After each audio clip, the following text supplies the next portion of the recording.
Welcome to Prime Time with Alex Stein. And according to YouTube user FartBarker769, I'm the least funny person on all of YouTube. But even so, I'm very excited to have the opportunity to speak with you guys this evening because my life has been littered with chaos and turmoil ever since birth. I was actually forced to be delivered at a veterinarian clinic because my mother had warrants for her arrest at the time for minor larceny. So because of these legal logistics, I was delivered by a veterinarian at a local Dallas pet hospital. Because of these incredible circumstances, I was born with the ability to communicate with animals in a way that no other human being can, except for those other human beings born at a veterinarian hospital, which they can also possess this ability to whisper to animals through a form of telekinesis that would make even the most world-renowned mediums shake in their boots. Having this ability is both a blessing and a curse. But I'd rather not get into all that right this minute because the overall message that I'm trying to convey this evening is a message of courage and strength because we have a tough path ahead of us. Lori Lightfoot just lost her election bid for mayor of Chicago. So now the city's going to fall victim to massive amounts of gun violence because Lori Lightfoot was the only person still trying to keep Chicago safe. I'm absolutely devastated right now. The only thing that could be worse is if my favorite big booty Latina, AOC, somehow got kicked out of Congress. Now that truly would be devastating for me. We also can't forget to mention the massive snowstorms that are causing a disaster in the northern part of California.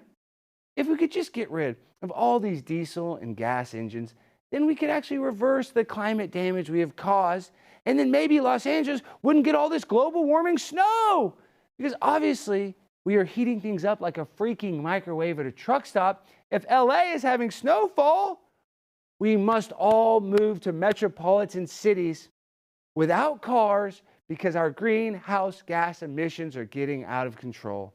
And since I'm lactose intolerant, I'm causing enough gas equal to that of a small Filipino family of 5. I feel very guilty about this. And from now on, I will stop farting in order to save the planet. We all must act now before it's too late. Impending climate catastrophes are on the horizon, so make sure to stock up on Doritos and Mountain Dew because the storm is a-coming, and we all need to be ready. And I'm freaking jacked up about our guest this evening. We have an incredible comedian and political icon, Jimmy Dore, on the program to talk about Vladimir Zelensky robbing the entire world with a massive money laundering scheme. And we also welcome on an ex-capo in the Colombo crime family, the one, the only, Michael Franzese. So to answer the question, is the FBI the most corrupt crime family in America? Tonight's episode is for made guys only. So grab your Capicola, your Gabagool, because we are about to Tony Soprano this bitch tonight. Let's start the show. I'm so fly, I'm aligned with the planes. My grind so refined, I got no time for no games. Ask yourself why would I make time for you lames? At all costs, cause I'm a boss. But break them off, yeah, gotta break them off. Welcome to Prime Time with Alex Stein. This is the most conservative show on all of YouTube. We are as far right as you can get. And I think you can tell that is the case if you watched our show last night. But for the people playing at home, we have an incredible show this evening. So let's forget about the past and let's move to the present because I'm a little nervous about the future, all right? So this evening, we have some incredible guests. We have a mafia crime boss, an ex-capo in the Colombo crime family, Michael Franzese, as well as Jimmy Dore, a comedian that's going to come on and go insane for the Ukraine. So we have a very lovely... Alex, Mom. Alex. Yes, Mom. Okay, I wouldn't interrupt you if it wasn't important. Mom, everybody in the chat, they're saying they don't like your voice. They don't want you to be on the show. Okay, this is more important than that. Alex, remember that crazy night in New Orleans 12 years ago? The night that I had that transgender Filipino on accident? No. That was your Scientology conference in Vegas. Yes, that was, yes. Well, this may be hard for you to hear. That night in New Orleans, you may have been someone's rock bottom. What? That lovely brunette who went home with you. What? She was so embarrassed that she never wanted to talk to you again. What? Mom, what are you talking about? What woman would not want to talk to me ever again? Why are you saying all this? I'll just get to the point. Meet Alex Jr., your son. What? My son? Dad? What? Who are you? I'm your son. You're my son? You look more like Dontarius. Here, sit down. Do I? Yeah, you look like Dontarius. I don't think this is really my son. I mean, Alex. yes, Mom. I mean, he looks like me, but this isn't really my son, Mom. You know that this is impossible. How could he be my son? He looks exactly like Dontarius. Are you sure he's not Dontarius' son? Alex, I have video evidence that this is your son. Well, I'd like to see some video evidence, Mom, if you can prove this. Producer JVT, play the clip that proves this is Alex's son. Alex Stein is my biological father, and here's why. Ukraine and I go insane. Yo, it's my favorite big booty bulldog. It's my favorite big booty bulldog. Look, look, look, look, look. Selfie.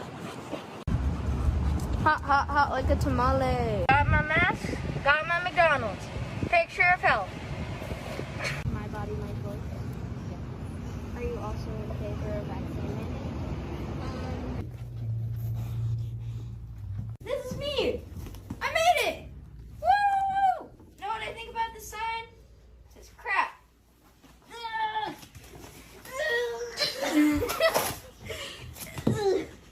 We just found out that Alex Stein is Jude's dad.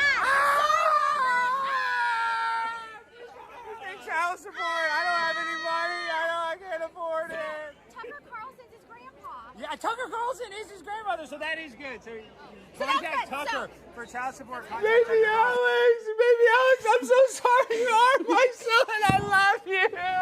Oh, I love you so much. He's my boy. Look what I did. I'm so proud of you. Oh, Mama, I did it. I had a boy.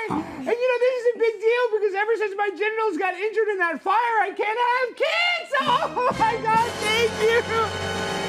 Oh, I love you, baby Alex. Oh, my God, this is the greatest day in the world, baby Alex. So what does it feel like to meet your father? It's very awesome. Is it awesome? Yeah, I love watching your video. Oh my God, that makes me feel so good. Finally, a son that can be proud of me. Oh my God, my baby! My baby is here! Baby Alex, Tucker Carlson's grandson! And I know this is probably stressful meeting you, but I promise I'm going to be the greatest father that I can possibly be. Let's go. Let's go! We did it! We did it, Mom! Oh my gosh, this is so stressful for me. Alex. Yes? He didn't come alone. What does that mean? Is he from the future? No, Alex. Is he from the past? You're too stupid to reckon with. That rock bottom, you were her rock bottom. Yeah. Well, I'm a lot of people's rock bottom. Yeah. Okay. What? Yes. Okay, I see to get to the point. That kid's hot mom, she was your rock bottom. Anyway, get on set. What? The mom is here? Oh my gosh, I miss you so much, Mom! We're finally a happy family! Oh, this is so sweet. Look at us! Look at it! We did it! Tucker Carlson! Grandpa, we're gonna be very soon for Christmas this year. We're gonna have a full family, so we need some extra mashed potatoes and gravy this year! I love it! Oh, this feels so good. Okay, we didn't have anything planned, so just sit here, baby Alex. Wow. And I know this is probably a little stressful for you. So, I mean, how are you feeling right now? I'm pretty stressed. Mind if I smoke? Mind if you smoke? You're smoking cigarettes? Yeah. How old are you? 12. I was smoking when I was 12 years old too! This is my son! Let's have a cigarette together! Oh my God, this is awesome! And my son smokes cigarettes! Yes! Wow, look at these Kings! These are my favorite brand! The best of the best. Wow, this is one of my favorite days. I'm here with my 12-year-old son. We're here smoking cigarettes. Get in here, dude. Get in here, baby Alex. Look, we're smoking cigarettes! We love cancer. It's so good for your health. Remember, cancer's not that big a deal. All right, so let's get back to the show at hand. I want you guys to sit here. But before we really get into the guests, dude, I want to say I'm very sorry. I should have been there for you more. What did you say, Mom? What, Mom? I'm with my son. Why do you have to ruin everything? It's hard not to say. Do you realize? Name? Like, I will, because I'm talking to my son, Mom. So you might not know this, but your grandmother's dead, and her consciousness is uploaded into a computer right now, and we're able to communicate with her in the afterlife. Oh. Say hi, Grandma. Hi, Grandma. Grandma? Grandma? Grandma's dead. Grandma's dead? What? I thought everybody could live forever in the metaverse. Oh my God. Okay. I hate to be like this. I know we shared such a romantic evening, but I forgot your name, Mom. I'm JoeyLynn, Alex. JoeyLynn! You were screaming Joey the whole time. Oh my God, now it's all coming back to me. You have to realize that I was doing a lot of fentanyl back then, and I was a really big George Floyd fan, and I know that was 12 years ago, but I was a George Floyd early adopter.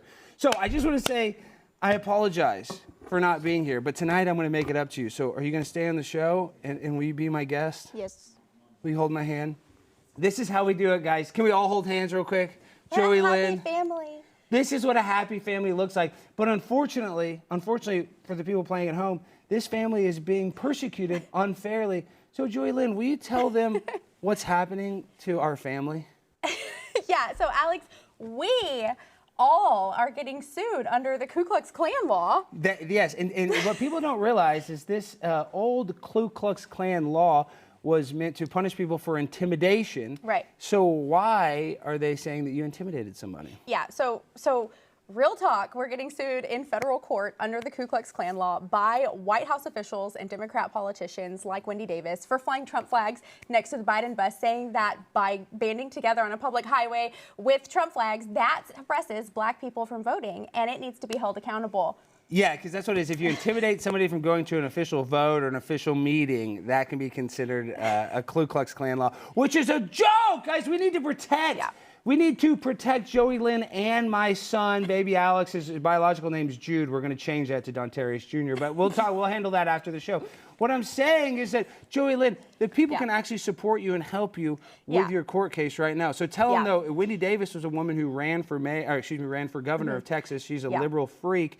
And explain to the people, why are they coming after you? It's just a political... Yeah, it is. So there's no criminal charges. It's a civil lawsuit. This means that these White House officials and Biden-Harris campaign staff are suing us in federal court under this law because they have what they claim is PTSD from our exercise of free speech. And let's show it. Yeah, That's let's a constitutional right. This is what they had PTSD from. I don't know if we have a clip, but this was during the Biden campaign, and Joe Biden wasn't even on the bus. Do you know who was on the bus? No, it was Wendy Davis and a couple of staffers. Was Beto on it? No. No, and they only had one person with them. It was that white car that hit a black truck, which was not us. But nobody else was turned out except for the Trump supporters. You know, it's Texas. Wow. Yeah. And that's just so crazy, though. You're literally just driving next to it. So we've got flags. They've got a big Biden sign, but we're not allowed to do that. They are. We now have cashed out our entire 401k, our savings account, and have spent over $100,000 trying to get this frivolous lawsuit dismissed in defense of our First Amendment right, but because we have an Obama-appointed judge, we're headed to trial by jury in federal court for this. Wow, in Texas, or where is it? Well, it is going to be in Austin, but it is federal court, so it's not Texas court. It's a little different. Yeah, no, I'm actually suing Clay Jenkins in federal court, and it takes a while, but if you have, the judge that I have is a Ronald Reagan appointee, so they say that I have a better chance or something. He's been a judge for forever. But if you have an Obama-appointed judge, you're toast. Right. Yeah, and we've filed a motion to dismiss this lawsuit because it's frivolous in nature, it's abusive, and it has the potential to change free speech rights for all Americans. If they successfully sue us for this and win, then that impacts Americans' free speech rights. So basically, you could get sued and bankrupted for heckling AOC. Exactly. And this is a huge problem for not just conservatives in America, but for all Americans. Free speech has to be defended. Yeah, of course. I mean, listen, the First Amendment is probably the most important amendment, obviously, and the fact that you can actually use this and say that you intimidated somebody by trying to, you know, have a political flag. Exactly. And let's be honest, though. When we're dealing with this corrupt system, it's like the people of January 6th, you're fighting an uphill battle. Right. It doesn't matter what's right or wrong. That's the problem, is now we live in this upside down world where they can make whatever. They can say 2 + 2 = 5. They do, and they're not even ashamed or embarrassed of it, and they have people that believe it. And then when we ask fellow conservatives or our elected officials for help, they tell us there's not anything they can do, and they don't want to get involved. Yeah, because you're dealing with a law firm that literally is only into doing basically frivolous, litigious lawsuits. Exactly. And like, so this is what the media said. They said this is the Trump-trained Texas attack. They said this is an attack because you honked your horn next to a bus. Yeah. I mean, now... Yeah. We're portrayed as Ku Klux Klan. There's cartoon characters of us with white hoods on our heads. You know, we've been called domestic terrorists, far-right extremists, you know, emboldened racist bigots. This is just for exercising free speech. And we ourselves are a Hispanic family. I mean, I don't know where you draw the line on that. The left just makes up the rules as they go. Well, yeah, they would call you white passing Hispanic. They literally say that. That Sarah Gonzalez, who's a good friend of mine, they call her a Hispanic white supremacist. And that's probably what they call you too. It is ridiculous that they can even label that, like when they say a black white supremacist. Right, because like somebody, Bryson. I heard like Bryson Gray. I mean, it's ridiculous. Yes. They say everybody is a white supremacist when you're a lovely mom, you have a beautiful young boy that's, you know, my boy as well. You did a great job raising him. He's smoking the same brand of cigarettes that I smoke, so that's always good. But so, JoeyLynn, tell the people real quick, because we have a busy show, we have other guests. How can the people help you, and how can they support you in your fight against this evil, corrupt legal fees or whatever legal team? Thank you, Alex. So we've started a website called freespeechdefender.com. This is our landing page that has information for our fundraiser at Give, Send, Go. We are desperately wanting to stay in this fight. We believe it's important to get a win, and we don't want to give up. We just need supplies. It costs a lot of money to fight this fight, hundreds of thousands of dollars, so we need help fundraising. They can purchase our merchandise, which we can talk about later, but they can find us and learn more about our story at freespeechdefender.com and tell somebody about it. Yeah, and if you try to get child support from me, do not even try that, because I'm not even a U.S. citizen. What do you think we're here for? No! No! Mom! No! I finally got a contract with the Blaze, and I'm going to have to give all my money away to some snot-nosed version of myself! Mom! Why did you let this happen? It's always my mom's fault! Oh my God, I finally met my son. I tried my best, Alex. I'm sorry. I'm just so happy to have a grandson. I thought you were going to die a virgin. Well, Mom... Oh, he's smoking? Yeah, he's smoking.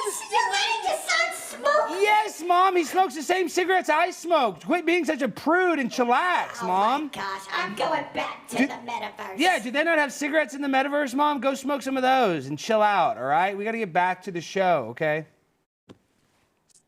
Bye, Mom. All right, guys. You turn on the news or open up Twitter these days, and one thing becomes blatantly obvious. The world is in desperate need of godly men. We must not give up meeting together and encouraging one another toward love and good deeds. This has always been true, but it might never have been truer than it is today. The world is full of its cynicism and darkness. Godly men still need to stand together in fellowship and prayer. That's what inspired Jason Whitlock to organize Fearless Army Roll Call. It's an all-day event to encourage men to put on the full armor of God to take a stand against the evil forces destroying American culture. At this conference, you will hear speeches from Jason and several other special guests, and these will inspire you to be a better husband, father, and witness of Christ. Roll Call will inspire, uplift, and even entertain. Join hundreds of like-minded men in Nashville on April 15th for the most important conference. Tickets will likely sell out, so secure yours today by going to, what's that website? FearlessArmyRollCall.com to reserve your spot. Again, FearlessArmyRollCall.com. And hurry up, prices will go up in 10 days after March 5th. So go get your tickets and support Jason Whitlock. He is an absolute awesome guy in this culture war. All right, what a show. Can you guys stay for the whole show? Stay for the show. Can you stay? We have some lovely guests. Absolutely. You can smoke all your cigarettes you want. All right, so now we welcome on our first guest. He's a comedian, political commentator, progressive activist, and he's known for his hatred of the Uniparty, his hatred of Ukraine, and just the fact he's just a handsome young man kicking butt. Jimmy, welcome to the program, my friend. Hey, it's great to be on, and congratulations on finding your son. That was really heartwarming. I'm happy for you. Wow, Jimmy, yeah, I know. It is emotional. It is a heartwarming program. A lot of people try to say it's a comedy show. I say no, this is a family show. I can feel the family vibes coming off it. As I'm loving it. I'm thinking of starting a family myself now. Well, I'm telling you, with inflation and stuff, I'm really screwed. I'm going to have to figure out how to run away from this and get in some sort of legal shell corporation or put all my assets, because I do not want to give it to this snot-nosed kid. I love him, but I mean, money. Come on, I got to buy stuff. Jimmy, you are a legend. You are started off, you know, kind of like this Young Turks progressive guy, but what happens is why you're so brilliant now is you're speaking the truth, is that you're not just politically ideologically aligning with the people that most benefit your career? You've actually stepped away and caused yourself a lot of probably pain by going on your own. So how did you have the courage to do that? And I know it sounds kind of hokey dokey, but why did you decide, hey, I'm going to kind of PP on the left because they're not helping me out? And I know you PP on the right too, and I'm the same way. I think I'm similar in a lot of my viewpoints. Well, that's why I like your comedy. I love when you confront the politicians at the steps of the Capitol. It's one of my favorite things to watch. And you don't play favorites either. You go after Democrats. And I loved when you went after Dan Crenshaw. That was just one of my favorite things. And so what happened with me, my own personal story was, I was a big Bernie Sanders supporter, and the Democratic National Committee cheated Bernie Sanders in the 2016 primary. And that's not me making it up. Donna Brazile said so in her book, and Elizabeth Warren admitted that on television, that it was rigged, and we all know that it was. And so Bernie never made them pay a price for that. He never made them stop taking corporate money. He never made them get rid of super delegates. He never did anything. And he just tucked his tail and did whatever the machine told him to do. And so that's when I was done with the Democratic Party for sure. And I stopped telling people to vote Democrat. I stopped telling people to donate to Democrat. I did support Tulsi Gabbard because she had a great stance on the Syrian war. My big thing is I'm anti-war, or I'm peace, right? Like I say, I'm in the pocket of big peace. Yeah.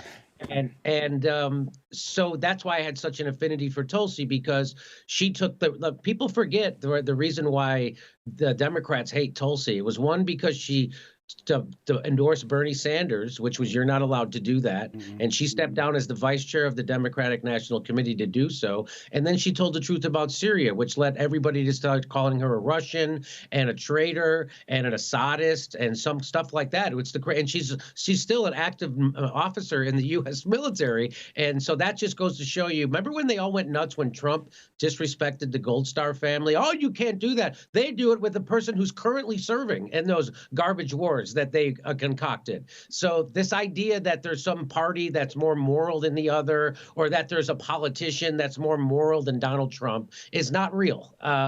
So I stopped. So when I stepped away from the Young Turks, it was because I saw through Russiagate. And so I was debunking Russiagate in the same studio as they would push the lies of Russiagate. And they would repeat the FBI and the CIA talking points about the biggest hoax we've ever lived through. And so I was waiting for the Mueller report to come out. And I was sure that when the Mueller report came out, it would validate what I had been saying, that there was no collusion or conspiracy between the Trump administration or campaign and the Russians. And that's exactly what it says. It says there was no collusion with anyone inside the Trump campaign with the Russians. And so I thought we were all going to go back to normal, and we were going to stop Russiagating, and we were going to stop making 50 minutes of our hour news show about hating Trump. And it didn't. They stayed exactly the same. And that's when I was like, I got to get out of here. This place is a sinking ship. It is nuts. And they've only gotten worse since. They've only went on to smear people like Aaron Mate and Max Blumenthal, who are some of the greatest anti-war journalists we've had right now. They debunked Syria. They debunk Russiagate. In fact, Aaron Mate won the Independent journalist award for his meticulous debunking of Russiagate. So I'm a guy who considers myself on the far left. I would consider Aaron Mate the same way. And we can both of us could tell the truth about Trump. Both of us could tell the truth about Russiagate. And both of us could tell the truth about Syria and the garbage gas attacks. And now we're all telling the truth about Ukraine, which you can't hear anymore. Even I don't understand why people have YouTube shows to just repeat what they say on CNN and MSNBC about war. But Jimmy, that's so they don't get censored, because there's only certain things you can say on YouTube about the Ukraine war. But I want to get into it because you said such great stuff. But I want to get back to Bernie, because obviously Bernie in that Hillary primary was a total scam. And for me, what really frustrates me is I'm a full-blown conspiracy theorist. And the deal with Seth Rich, what do you think about Seth Rich? We don't have to get in the woods, but it's very weird the circumstances in which he died in Washington D.C. and he was supposedly robbed and nothing was missing from his wallet or watch. Don't you think that was and he was Bernie Sanders, right-hand man, quote unquote, kind of? So there's two interesting things to me about that. So there was an ex-DC policeman who was hired to investigate the Seth Rich issue and his laptop and all that stuff. And he held a press conference. And I covered his press conference. Just for me covering that private investigator that was paid by just for me covering that press conference, the Washington Post did a hit job on me. Dave Weigel was given an order to smear me, and he did. Dave Weigel, by the way, is the guy that Jeff Bezos handpicked to be the guy who covers the progressives for the Washington Post. You know, he used to organize pro-war rallies around the Iraq War. Wait, slow down. Dave Weigel is that pro-war? Because he's written stuff about me. He hasn't been that bad. He hasn't been super favorable, kind of in the middle, talking about my altercations. But I thought he was kind of an okay guy. So is he that big? Dave Weigel's a scumbag? Is that the case, kind of? I didn't know that. Yeah, I would, yes. Yeah. And good to know. He went, when he was in college at Northwestern University, he organized pro-Iraq war rallies. And of course, the question is, well, you're of fighting age. Why wouldn't you go join? Exactly. You're going to do a rally for someone else to go fight your war. And that's exactly what he did. And so that's who he is. And that's the guy that Jeff Bezos handpicked to cover progressives. So he got the order to smear me because you're not allowed to cover the Seth Rich thing. All I did was cover it. Mm-hmm. And then he smeared me as a Seth Richer. And then everybody picked that up, of course, and repeated it because it was printed in the Washington Post. And now it's in my Wikipedia page forever. All I did was cover it. And wow. I remember I was on the Young Turks. They wouldn't cover it. But I brought it up on the Young Turks with Ben Mankiewicz. And I remember I said to him, hey, Ben, can you remember the last time an open murder investigation, an unsolved murder, journalists weren't allowed to ask questions about it? What other murder where you're not allowed to ask questions about it? And he couldn't come up with one because there isn't one. And now the second interesting thing, so that was the narrative control, right? So they go right to CIA is in bed with the Washington Post. You know that. Yeah. The Jeff Bezos had at least a $600 million deal with the CIA, if not billions of dollars. And so when I pointed that out to Dave Weigel, when he got that pointed out to him on Twitter, he denied it. And then when someone showed him the proof, he then slandered the source. And then when they showed him another source, Dave Weigel said, big deal, that's Bezos, not the Post. And so that's who Dave Weigel is. He covers for Jeff Bezos. He's handpicked by him to cover. This is, come on, you see. Jimmy, I know it's Operation Mockingbird, where they literally, the CIA, they have people in every single television, radio, film. Even if you want to use a tank on a movie, you have to go to a Hollywood liaison office. So, listen, I mean, they're all tied in, hand in glove, whatever the saying you want to use. Yeah. So the second thing that's interesting about the Seth Rich is that the FBI, so there was a Freedom of Information request to get the Seth Rich laptop computer. And the FBI says we're going to release that in 70 years. Yeah, I know. I mean, it's like the JFK stuff. I mean, it's like here you can see it in 200 years or something. So first it was they said they didn't have the laptop. They never had it. And then they got caught lying. They did have it. Then they admit they had it. Then they admit they went through. Then they said they can't get the data. Then they said they can get it, but they can't get it for 70 years or something like that. Like they're Pfizer.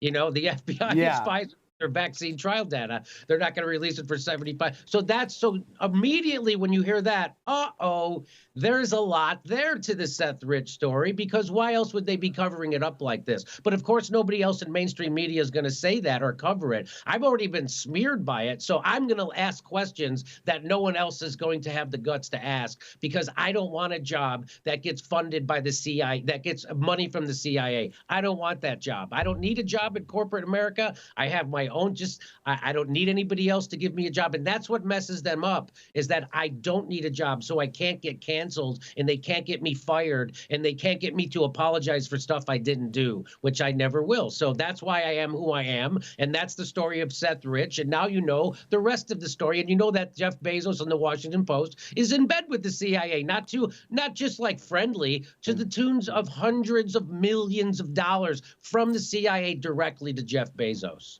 No, and then we look at this, forget about what's happening with the Iraq war. I mean, obviously that was a waste, 20 years, $1.7 trillion, weapons of mass destruction that didn't even exist, we never found. But then very strategically, we leave Afghanistan, we leave billions of dollars, and all of a sudden we're in the Ukraine war. We're in World War III. I'm saying, but I want to ask your opinion, Jimmy. All it would take at the beginning of this conflict, and I'm not as smart as you by any means, but I think that they said that they would say the Donbass region needed to stay autonomous, and basically, that's all it was, is they wouldn't join NATO. I mean, Ukraine doesn't join NATO. The Donbass region stays autonomous. It seems like a pretty easy deal. Why are we fighting this war other than these military-industrial complex want World War III? So what people don't realize, because they're watching corporate news, is that the Ukraine war didn't start with Putin's invasion. Yeah. It started in 2014 when the CIA teamed up with the ultra right-wing Nazis, the Azov Battalion inside Ukraine, to do what the Maidan coup, right? So that's what happened. We overthrew the democratically elected president of Ukraine because he didn't want to hook up with our economic interests, meaning NATO and the United States and Europe. He was going to be economically closer to Russia.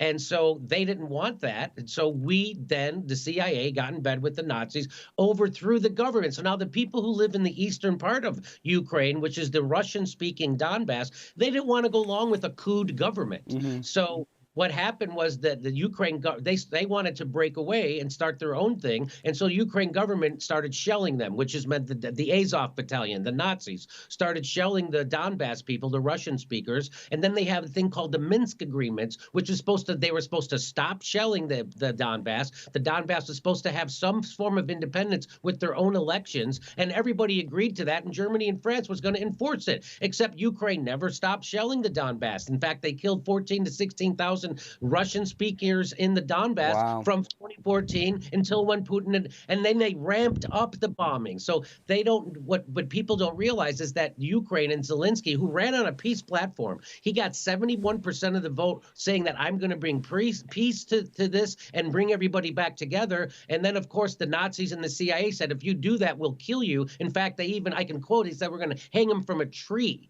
That's what the alt-right said about Zelensky if he does a peace deal. And that's why there hasn't been a peace deal. They were almost had a peace deal last March, but then Boris Johnson flew and said that NATO doesn't want a peace deal, and if you do, we'll kill you. And so that's why the people who haven't been negotiating have been the Ukrainians. And I don't really hold it against Zelensky because he's being threatened with his life, and we all know that they will kill him, just like they shot peaceful protesters in Maidan. That's what they did to make sure that coup happened. So right now, that's what people don't know. So people don't know the history in the United States. So they just think one day Putin woke up and said, I'm going to invade Ukraine. That's not what happened. And by the way, the people in Crimea that Russia annexed, they want to be annexed to Russia. They can't find anybody who doesn't want to. Take a camera, go to Crimea, interview people. They all voted overwhelmingly to be part of Russia. They don't want to be part of this Ukraine bullshit that's going on. So that's the history that people don't understand, and that you can see why they would think they're like you get a moron like Sean Penn who goes on CNN and says we got to have more long-range missiles. He's advocating for war. This guy who thinks he's a lefty is advocating for war. So that's the beauty of propaganda from the CIA. They get morons like Sean Penn to repeat it, ingest it, and then repeat it on CNN as if he's righteous and he's helping people. What he's doing is what the United States is doing was we're committing an economic war against Russia, and we're using the Ukraine as cannon fodder. We don't care how many people in Ukraine get killed as long as we can put an economic hurt on Russia, because for decades, the United States has worried about Germany and Russia teaming up economically. The German capital and their engineering, and then there's the Russian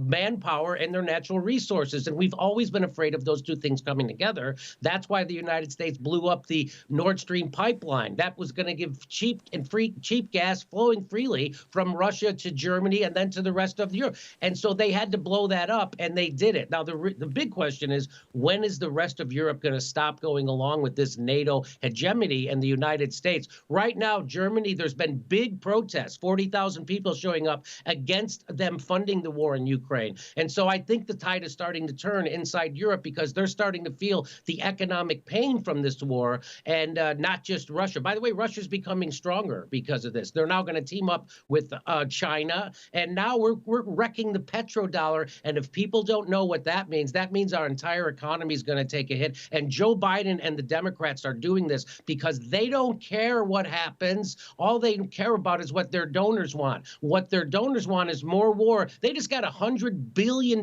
into their pockets with no oversight. This is Jimmy, how do they launder it when they get the $100 billion? How do they? Because I know that there's no checks and balances when it comes to military spending, but how does Joe Biden, in your opinion, I know you don't know the paper trail, how does he benefit from giving like Janet Yellen? Why does she want to give $100 billion to the Ukraine? So their donor class is Wall Street and the military-industrial complex. And so the more money that goes to the military-industrial complex, the more money goes to the people who own stock in the military-industrial complex. And that's what this is all about. So when they send $50 billion in lethal aid, that means bombs, missiles, and bullets and guns. And where do we? That's the only thing we produce in America anymore is missiles, bombs, and guns. And so that goes right into the pockets of the military-industrial complex donors. It goes into the pockets of the Wall Street people, and those are the people who run our country. Wow, I know. And Jimmy, like, how do you not get so black-pilled where you're just kind of like, well, we're fighting against evil, corrupt corporations? Like, this is my problem. I always say we're not being run by humans. We're being run by multinational corporations like Pfizer, like Halliburton. So how do we take back control of our own country? And so that is where people like you and me and Woody Harrelson agree. So I don't know if you saw what Woody Harrelson did on Saturday Night Live. He talked about the drug cartels, the big pharma that actually has a stranglehold on our government, that dictated lockdowns and unless you would take their product. And he said, and I'm going to butcher his quote, but he said every government in the world is just a bunch of businessmen who are working for a bunch of richer businessmen, and nobody knows how to fight back against it because nobody's figured out how to fight against corporations. And that's the situation we're in this country. And I think that people like you and me and Woody Harrelson can all line up and be against war. And we can be against the corporate influence on our government. I hope you share that view, but I course. think Yeah, 1,000%. That's exactly what's wrong with this country. That's why we can that's why Joe Biden will go to Ukraine before he will go to East Palestine, Ohio, because there isn't a donor in East Palestine, Ohio, but there is a lot of donors who want him to go to Ukraine so they can funnel another $100 billion to the donor class. And you want to talk about we all knew before this war that Ukraine was the most corrupt country in Europe, which is why Hunter Biden can get that job like that. Yeah. And then Joe Biden can demand that a certain prosecutor who's going after that company could get fired. That's how corrupt that country was. And so we send that money over there. Right now, like during the Iraq War, they literally had pallets of cash that they sent there. Yes, literally. So you don't think that's happening again? I'm sure it is. There's no oversight to any of this money that they're sending money to Ukraine. They're sending money to Ukraine for clean water, for health care, and for people's retirement. Wouldn't it be nice if they sent that money here to the United States? Hey, if you're going to send $100 billion to Ukraine, why don't you send $100 billion to Dallas and Austin and San Francisco and Los Angeles, Chicago, New York, Minneapolis, Atlanta, and we can get rid of this homeless problem. You know, $100 billion, they say you could fix homelessness, Alex, for $20 to $40 billion.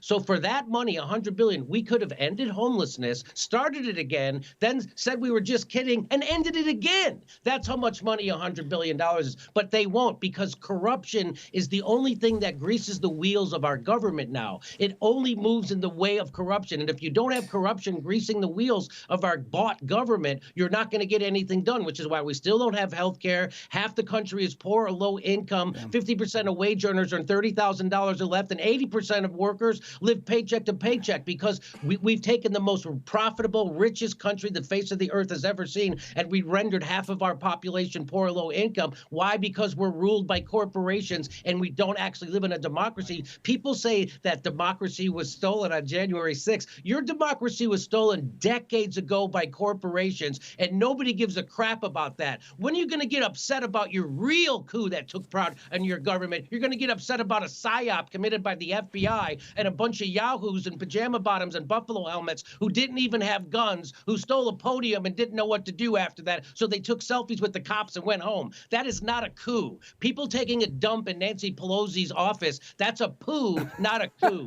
okay? And so the real coup happened decades ago, and it's by corporations. And unless people like you and me band together and realize we have a common enemy, and that is the corporate capture of our government, that's why they were allowed to do lockdowns. That's why we were forced to take experimental gene therapy. All that stuff came because Big Pharma owns our government. 70% of the FDA's budget budget comes from big pharma. They have completely corporate captured it. And we got a criminal like Fauci who's the head of it because why? He serves them, not because he serves us, which is why he never told us about vitamin D3, which is why he never told us about ivermectin or hydroxychloroquine or to lose weight or to get in shape. None of those things. Or when he told us that this virus, he funded it. None of that stuff because they're all captured. And so people like you and me, people from the left and the right need to understand we have more in common and that you're not my enemy because you don't agree with me on LGBTQ or abortion. That doesn't make you my enemy. What it does is it makes you someone who I need to interact with so we can come to some more common ground. That's what it does. So what they want me to do is not talk to you because we don't agree on those issues. That's the exact opposite of how you change things. You come together on issues. You know, I try to tell people the biggest organizing effort that's happened recently for workers was Christian Smalls on Staten Island. And what he's a black guy who got fired by Amazon during COVID. And he said, I'm going to create a union to fight back against these guys. And who did he have to do that union with? White Trump voters. That's who he organized the union with. So when you hear Democrats say, I want to organize along class lines, they're lying because what that actually means is organizing with Trump voters. And that's what I'm reaching out to. I'm reaching out to Trump voters, libertarians, boogaloo boys, people on the right and people on the left. We have a common enemy. We have to stop these endless wars and invest that money back home. And if we did that, we could cure every ill we've ever had. Yeah, I mean, you just said it so brilliantly, Jimmy. I couldn't say it better. I mean, we literally could solve our own problems, so we have a misallocation of our funds. Man, it's such a pleasure, Jimmy, to get to talk to you. You're an icon. Keep on, talking the talk and walking the walk because we need people like you in this culture war. And I agree. Just because politically or ideologically I don't align with somebody 100%, we still need to love one another. That's so dumb. Right. I hate that. It's like, come on.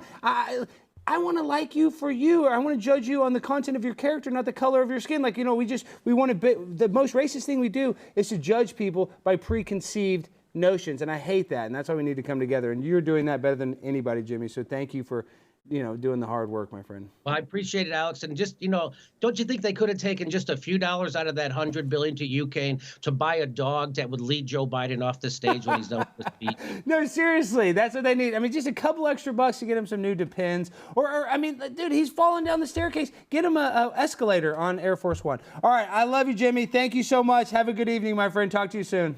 It's a pleasure. Yes, sir. Well, guys, that was the excellent Jimmy Dore. Remember, you got to subscribe if you want to survive. So subscribe to the YouTube page. Hit that bell. Make sure you don't miss a single prime time with Alex Stein video when you hit that notification bell. All right, JoeyLynn, we know your legal fees are getting high, and we're going to get to that at the very end. We'll say that the last thing, but I want to welcome on our next guest. He's an incredible guy. He was a capo in the Colombo crime family. He's a legend now on YouTube, has over 1 million subscribers. The one, the only, Michael Franzese. Is he on the show? Is Michael here with us? Michael, welcome to the program, my friend. Alex, how are you? I have to say, I agree with everything that man Jimmy just said, man. He was right on. No, Jimmy's great. So tell us, that's the first question I want to ask you. You just wrote your book and you talk about how America is the biggest, organized crime family. So is the FBI the biggest organized crime family in America? Well, I'll tell you what, during my day, we knew that they were corrupt. Not many of the agents were corrupt. But what I'm seeing now, Alex, I can't even believe. Yeah. The fact that they're doing the things that they did with Twitter, that they're being so politicized. They're framing people. They're acting like, like a Russian army, I would say. I'm shocked. I never thought it would get this bad. But, I wrote this book because it's called A Mafia Democracy, because I see our government acting more like we acted on the street than ever before. And it's terrible what's going on here. I mean it. Yeah, Michael, and people talk about the mafia culture, La Casa Nostra, and I would say that it maybe had its peak. You know better than me, I guess, when The Sopranos really, that was, and I know you kind of tease The Sopranos. I'm just saying the mafia culture, right? It's always been, people liked it. But do you think that mafia culture is not as well liked now? I feel like it almost, for some reason, even though you have 1 million YouTube subscribers, to me, the mafia used to be the coolest thing. All you talked about was John Gotti this, John Gotti that. Now, I don't think the young kids into the mafia as much as they were, maybe 10, 15 years ago. They're probably not, because, back in my day, I always say the golden years of the mafia Cosa Nostra in this country were from the 50s right through to the mid 80s. And that's when we really had it going on, when we had control from the White House right down to the people on the street with the numbers business. We controlled the unions. We had a lot to do in Wall Street. We really had a lot of power and control. Well, obviously that changed in the mid 80s when the racketeering laws came in and the life was really devastated. So these young people really don't know. But I will say this, you know, I get so many messages in social media saying, Mike, you know what? The mafia would probably do a better job running the country than the current administration. True. Yes. And, you know, and I tell them, well, you don't want the mafia running the country, but what we have in office now is pretty much resembling with the way we were on the street. You know, it's all about power and control and money.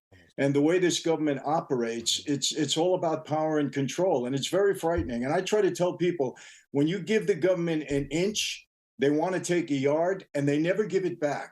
The more freedom you give up, the less you're going to have, and they'll never give it back. No. And to me, it's very scary what I see going on. I really mean that. What they try to do is they try to take away your freedom under the guise of safety. And in the end, you won't be safe and you won't have any freedom. But one thing you talk about how I could argue, and you know this more than me, but I believe one of the rules in the mafia is that you're not supposed to go after children. Yet the Biden crime family, Barack Obama, and including George Bush, they dropped multiple drone strikes and killed tons of children in Afghanistan. They killed tons of people, innocent people, bystanders, because they were at a funeral or they're at a wedding.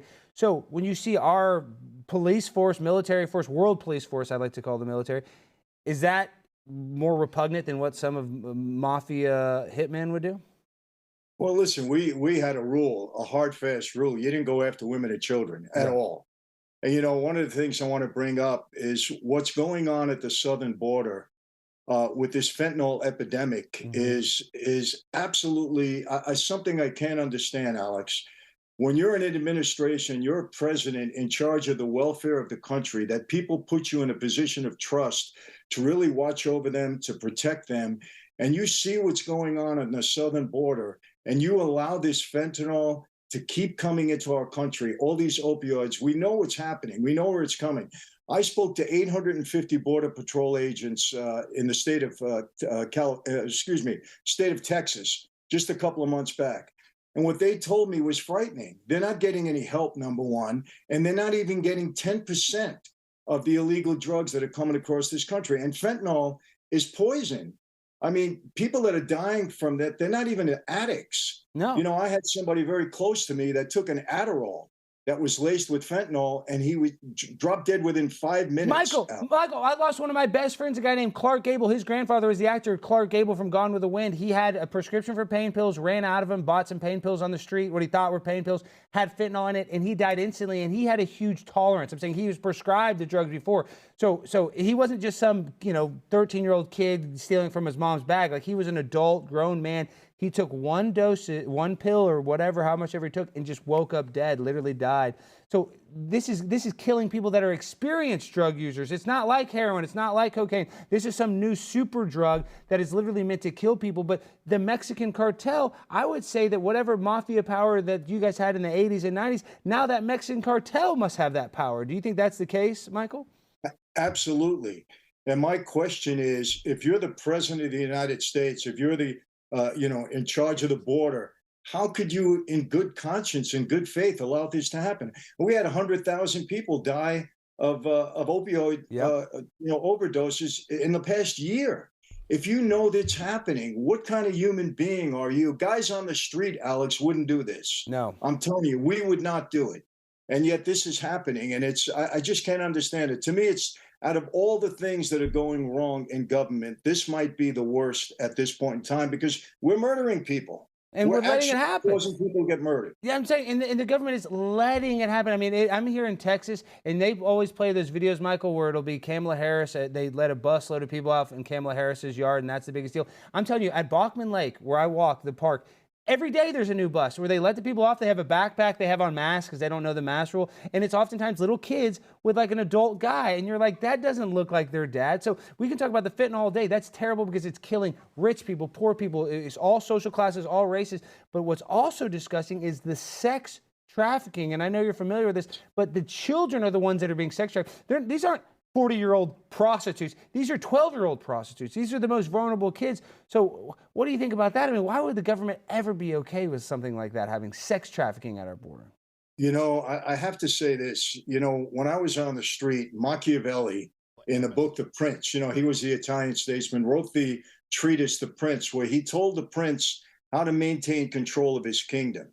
And one of the things he said, and I read the book, when you go to prison, you're in the mob, it's almost required reading to read Machiavelli, because we adopted his ideology. But one of his tenets were this: you can do anything you need to do to maintain control and stay in power. You can lie, you can cheat, you can steal, you could even kill. But to the outside world, you must always appear to be upright, honest, and having integrity. And I'm sorry, but that's how the government is operating. They get on TV and they lie to us with no fear whatsoever, knowing that they're on video, knowing that they're going to be caught in these lies. They don't even care anymore. It's all about power and control. And I'll tell you this, you know, people say, oh, Michael, you know, you're off on this. We know that Joe Biden is not such a humanitarian. Neither is the Democratic Party. Why are they letting all these illegal immigrants come across the border? There can only be one reason.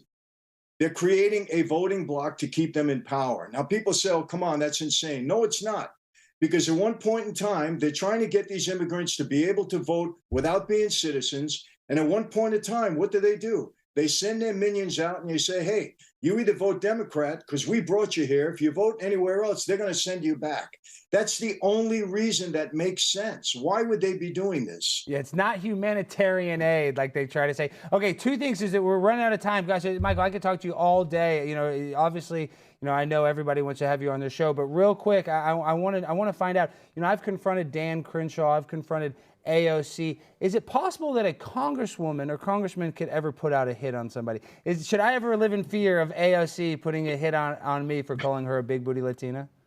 Well, I don't think anybody would listen to AOC at this point in time. She has no credibility anymore, so I wouldn't worry about her. But, you know, I would watch the other guys. Okay. So you answered my question. So, yeah, watch the other guys. Some of these politicians are crazy. And then also, I don't know if he's ready. My producer is a diehard fan, and he wanted to ask you a question. I don't know. Do you have it keyed up, JVT? I know you've been bugging me. You want to talk to Michael? He was so excited to have you on the show. Are you ready for your question? I'm so ready. Okay. Let's ask this question. Hear me, Michael. Oh, I'm still my mom voice on. Okay, that's my mom. Jimmy, sorry about this, Michael. We're having technical difficulties. Okay. My producer actually graduated from Princeton, but he was special needs. He had, you know, that's why they let him in. Okay, what's your question? Hurry. Okay, so Michael, watched every Netflix documentary, but they talked about like the technology, the government surveillance, how they caught you. With government surveillance technology being so advanced, do you think the next wave of mafia are just virgin nerds in their mom's basement who are really good at hacking computers? I know for a fact that they're certainly into the new technology. You know, if you notice, you know, they're undercover pretty much now. They've smartened up. You know, back in my day, there wasn't a day that went by when you didn't see some mob story in one of the New York papers, without a doubt, and sometimes all of them. Now you see it maybe every 6 months. These guys don't underestimate them. They know that the new wave is all in technology, and I have my, my ear to the wall, and they're doing some things that just be ready. That's all I can tell you. Okay, Yeah. Michael, last question. This one's going to throw you off a little bit, but like I brought it up and you kind of laughed. I don't know if, Sopranos is fake or real, but in The Sopranos, they said there was a rule. I think it was Vito Spatafora. I've watched every episode. They get mad at him for being gay, and because he's secretly gay, they want to kill him. So first of all, do you kill somebody for being secretly gay? And then they also said in the show, this is all in the show, this is make-believe show, that before they killed Vito, one of the other mob bosses said, well, we shouldn't kill him just for being gay because there's made men that have gay sex in prison. So is it true? Are you allowed to have sex in prison while you're incarcerated in the mafia and not considered a whatever the term is? Is that okay in prison, but outside it's not? Let me clear this up right away. You're gay in that life, you die. That's it. Wow. End of story. That's it, Michael. You're gay and you're a made man. You still get killed. You're done. No ifs, ands, or buts. No, you're dead, and there's no excuse for doing anything like that in prison. You're done. Wow. And I'll tell you the last thing. I love The Sopranos, but let me tell you this. If a mob boss was ever visiting a psychiatrist on a regular basis, he'd be in the trunk of the car by the end of the week, along with the psychiatrist. So that would never happen either. Yeah, they don't care about the what is it, the doctor-patient immunity. Yeah, right. All right, well, guys, everybody, before we go, Michael, tell them about your book, Mafia Democracy, and how can they go get that book. And guys, make sure to go support Michael, even though he's a very wealthy, popular young man, but he would need your support. We all need your support. So please, Michael, tell us how we can support you. Well, it's all over Amazon. You can get it. And then you can go to my website, michael.mafiademocracy.com, and, just buy it. And listen, I wrote the book. I just want to make people aware of what's happening, and I want them to hold our government accountable. It's bipartisan. I go right down the line with it, but people need to understand how our government is operating, and hopefully they'll read the book. We've been getting great comments, people saying, Michael, now we get it. We understand it. Hold these people accountable. When they lie to us, throw them out of office. Let them do the right thing, what we elected them for, and if not, we got to get rid of them. No, and you're doing an awesome job. You have a great platform. Keep up the good work. I hope nobody ever, what is it called, pushing a button? They're never going to push a button on you, are they, Michael? Are you worried about that at all? Nah, not at this point. Okay. I've weathered the storm, Alex. Okay, good. We need you around because, like I said, you're an OG. But this is a cool culture that I mean, I'm not the killing and the stuff, but for me, listen, the mafia will always be cool, even though it's necessarily illegal and this and that. I just kind of want to bring back that heyday of that. I love the Frank Sinatra. Everybody loves the mafia vibe. So thank you for keeping it in pop culture, Michael. You're doing a heck of a job, and keep up the good work. And make sure to go pick up his book, Mafia Democracy. Thanks, Mike. I appreciate it, Alex. You were terrific. Thanks very much. Yes, sir. Have a good one. All right, guys. So the show, we're getting close to the end. But listen, I know right now, JoeyLynn, you're freaking facing some serious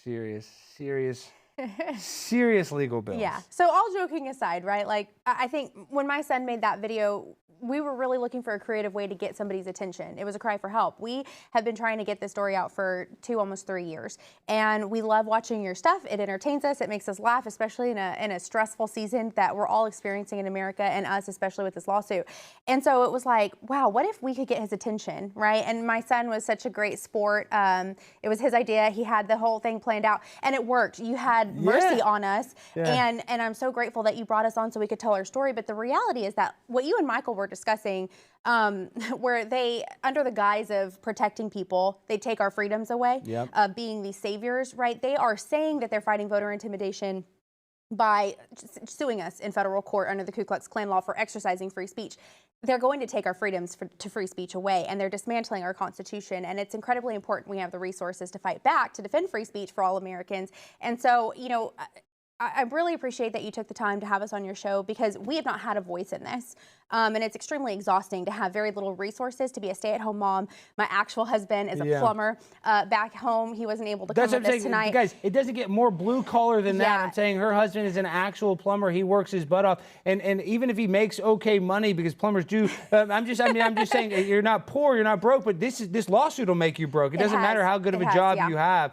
When you're fighting these legal bills and you're getting billed hundreds of dollars an hour, it's impossible to fight these evil people. Yeah, it absolutely is. They know that, and that's what they want. They want us to roll over. But I'm a firm believer, all joking aside, I am a firm Christian, and I believe that God has brought us to this to give us a victory and bring us through this. We just need help. We need to get our story out there. If there are people that are watching that have a resource that they can share our story with, we have a 90-second video on our website that tells our story, freespeechdefender.com. We sell merchandise like in the picture that was showed. The Biden is the worst shirt. We appreciate you rocking that. Make sure to go get this shirt real quick. Me and Bryson Gray wear this everywhere. Biden is the worst. And from our website only, because we have people knocking this off on eBay and Amazon. So we're over here trying to fundraise, and people are stealing money from us as well. So yeah, please only purchase that at freespeechdefender.com in order to help us support our fund to defend free speech at the federal level. We hope to make all Americans proud and defend free speech and get a victory for Americans' free speech rights. Wow. And like I keep on saying, it is an uphill battle, but guys, this is the people, this is the culture where these are the people that if you actually donate to,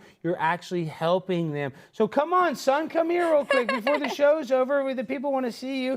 Come sit down. I just want to give me a hug, guys. He's my favorite, my son. We smoke here. We'll look at this camera maybe. We're smoking all these cigarettes. We look just alike, and you're going to grow up to be a talk show host just like me and your grandfather, Tucker Carlson. So I want to say thank you so much for reconnecting, and I do still want to get a DNA test, because if you're not, my son, I'm not going to pay any money to your mother. And I know you guys are having a bunch of legal bills and tough battles. Too bad. That's not my fault, all right? I got your mom pregnant, and that was the end of our relationship. Is that fair? No. But you're going to learn something, young man. Life is not fair.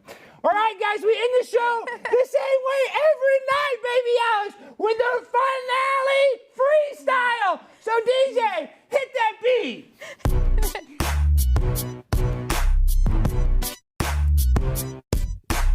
Yo, it's prime time, and you know I grind and shine, and I'm with my son, baby Alex, and you know I feel so great, and it's only 12 years late, but we're going to create a great family.